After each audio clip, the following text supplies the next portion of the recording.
Good morning students. आज हम beat reporting और विशेषीकृत रिपोर्टिंग में क्या अंतर है इसके विषय में पढ़ेंगे। स्टूडेंट्स, ये जो क्वेश्चन है बहुत ज्यादा इम्पोर्टेंट है और ये जितने भी एग्जाम हुए हैं उन सभी में इस क्वेश्चन को रिपीट किया गया है। तो बहुत ही इम्पोर्टेंट, या मैं यूं कहूँ कि मोस्ट इम्पोर्टेंट क्वेश्चन है। तो समझिए स्टूडेंट, इसको इस क्वेश्चन में पूछा गया है कि जो बीट रिपोर्टिंग है और जो विशेषीकृत रिपोर्टिंग है, इन दोनों में अंतर क्या है। देखो, सबसे पहले तो हमें जो बीट रिपोर्टिंग है उसका अर्थ पता होना चाहिए।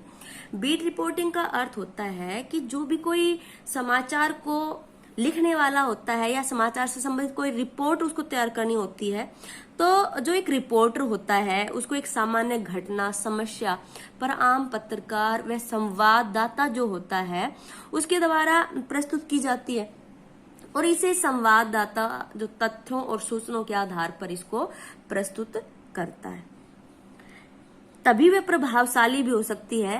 एक बीट रिपोर्टर को अपनी बीट से जुड़ी खबरें ही लिखनी चाहिए। बीट का मतलब होता है अपने क्षेत्र से संबंधित खबरों को लिखना चाहिए उसे। किंतु जो विशेषीकृत रिपोर्टिंग है उससे अभिप्राय है कि आप सामान्य घटनाओं और समस्याओं से संबंधित खबरों से आगे बढ़कर, मतलब कुछ विशेष लिखना उसके बारे में, उस विशेष घटना, समस्या या विशेष से संबंधित जो सूचनाएं हैं उन और जो तथ्य हैं उन तथ्यों का बारीकी से विश्लेषण करके और जो गहन, जो सत्य है, जो सच्चाई है, उसको पाठकों के सामने प्रस्तुत करने की कोशिश करना, ये होती है विशेषीकृत रिपोर्टिंग। देखिए, जैसे शेयर मार्केट में भारी गिरावट आती है तो जो उस क्षेत्र से संबंधित जो रिपोर्टर होता है या बीट रिपोर्टर, तो सामान्य तथ्यों पर आधारित समाचार प्रस्तुत करेगा। लेकिन अगर उसी तथ्य पर उसको कोई विशेषीकृत रिपोर्ट तैयार करनी है तो उस गिरावट की तह तक उसको पहुंचना होगा। उससे रिलेटेड जितने भी तथ्य हैं, आंकड़े हैं, वो उसको खोजने होंगे और तथ्यों को आधार बनाकर ही उसको अपनी जो रिपोर्ट है वो तैयार करनी होगी। ठीक है, ताकि जो शेयर होल्डर को चौकन्ना किया जा सके उनको कि भी गिरावट किस वजह से आई है और जो निवेशक होते हैं उस गिरावट पर उनके ऊपर क्या असर पड़ेगा, इसका खुलासा भी विशेषीकृत रिपोर्टिंग में ही होता है। यही कारण है कि काम के आधार पर ही जो बीट कवर करने वाले जो रिपोर्टर होते हैं और जो संवाददाता और जो विशेषीकृत रिपोर्टिंग करने वाले रिपोर्टर को भी विशेष संवाददाता का दर्जा मिलता है। लेकिन जो विशेष लेखन सिर्फ एक विशेषीकृत रिपोर्टिंग में ही नहीं है। विशेष लेखन के तहत जो रिपोर्टिंग के अलावा उस विषय से संबंधित, उस क्षेत्र से संबंधित, उस विशेष पर फीचर, टिप्पणी, साक्षात्कार, लेख, समीक्षा और स्तंभ लेखन भी आता है। इस तरह विशेष लेखन जैसे समाचार पत्र है या पत्रिका में काम करने वाले पत्रकार से लेकर जो फ्रीलांसर होता है, जो मतलब एक जो भी वो कार्य करेगा तो उसको निश्चित मानदेय मिलेगा, वो फ्री होता है, वो किसी के लिए भी काम कर सकता है। फ्रीलांसर, पत्रकार या लेखक तक सभी कर सकते हैं इस कार्य को। शर्त सिर्फ यह है कि विशेष लेखन के इच्छुक जो पत्रकार है, जो स्वतंत्र लेखक को उस विषय में माहिर होना चाहिए। मतलब ये कि किसी भी क्षेत्र पर विशेष लेखन करने के लिए उस क्षेत्र की आपको ज्यादा से ज्यादा जानकारी होनी चाहिए, उसकी ताजा सूचना आपके पास होनी चाहिए, उसके बारे में लगातार आपको जानकारी इकट्ठी करनी चाहिए और उस क्षेत्र से जुड़े जो लोग हैं उनसे आपको लगातार मिलते रहना चाहिए।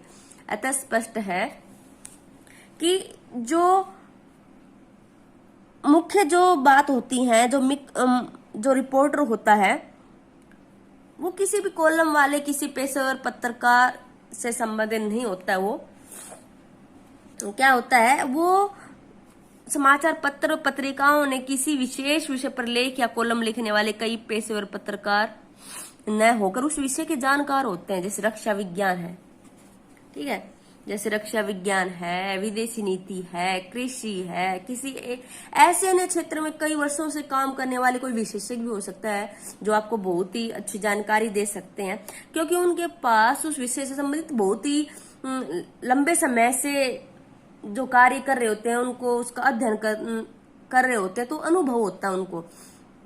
वे विषय के प्रोफेशनल जानकार होते हैं और वे उस विषय की जानकारी अत्यंत विस्तार से और बारीकी से दे सकते हैं। जैसे सामान्य पत्रकार जो पत्रकार होते हैं, संवाददाताओं के पास ऐसा अनुभव नहीं होता है कि वो आपको इसके विषय में बता सकें। ठीक है, नहीं होता। खेल क्षेत्र में जैसे नरोत्तम पुरी है, जसदेव सिंह है, हर्ष भोगले का नाम ले सकते हैं, और वे पिछले कई सालों से 40 वर्षों से हॉकी व क्रिकेट जैसे खेलों में कमेंट्री करते आ रहे हैं। वे क्षेत्र के विशेषीकृत रिपोर्टर कहे जा सकते हैं क्योंकि उनको इस क्षेत्र से संबंधित सभी जानकारियां पता है, अनुभव है उनके पास। इसी प्रकार अन्य क्षेत्रों के विशेषज्ञ ही विशेषीकृत रिपोर्ट के लिए या रिपोर्टिंग के लिए वो सक्षम होते हैं क्योंकि उन्हें उनका पूरा ज्ञान होता है। जैसे नरोत्तम पुरी है, क्रिकेट खेल के हर नियम उनको पता है, इस क्षेत्र में विशेषीकृत है और वे आधारिक रूप से भी विशेष रिपोर्ट तैयार कर सकते हैं क्योंकि जो साधारण बीट पत्रकार ऐसी रिपोर्ट तैयार नहीं कर सकता। रिपोर्टिंग और विशेषीकृत रिपोर्टिंग के अंतर को इस प्रकार भी स्पष्ट किया जा सकता है, उसको दर्शाया जा सकता है। देखिए, बीट रिपोर्टिंग करने वाले पत्रकार को संवाददाता कहते हैं और जो विशेषीकृत रिपोर्टिंग की जो रिपोर्ट तैयार करता है उसको विशेष संवाददाता कहा जाता है। और बीट रिपोर्टिंग में जो संवाददाता की सूची ज्ञान के आधार पर काम का विभाजन सौंपा जाता है, और विशेषीकृत रिपोर्टिंग में विशेष संवाददाता अपने विषय के आधार पर ही रिपोर्ट तैयार करता है। और यह पत्रकारिता की एक आरंभिक अवस्था होती है और यह पत्रकारिता की परिष्कृत अवस्था होती है विशेषीकृत रिपोर्टिंग। इसमें जैसे बीट रिपोर्टिंग में इसमें घटना सूचना से संबंधित तथ्यों को प्रस्तुत किया जाता है, जबकि इसमें घटना सूचना आदि से संबंधित तथ्यों, उनका सूक्ष्म विश्लेषण, आंकड़ों को भी प्रस्तुत किया जाता है। और इसमें यह कार्य प्राय पत्रकार द्वारा ही किया जा सकता है और यह कार्य किसी क्षेत्र अथवा विषय के विशेषज्ञ, वैज्ञानिक या अनुभवी व्यक्ति द्वारा भी किया जा सकता है। थैंक्स स्टूडेंट्स, मेरे चैनल को लाइक कीजिए, सब्सक्राइब कीजिए और कमेंट्स कीजिए।